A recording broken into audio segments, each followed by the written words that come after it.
I'm going to show you how to make this Frankenstein Labubu mask using dollar store materials, $5 max. Cardstock, makeup pads, crayon.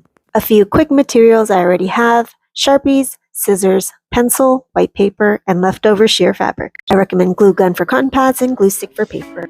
Go ahead, sketch your Labubu, lay out your cotton pads, cut into halves or thirds as appropriate. Notice I drew borders for the cotton pad spacing before cutting. Now we go.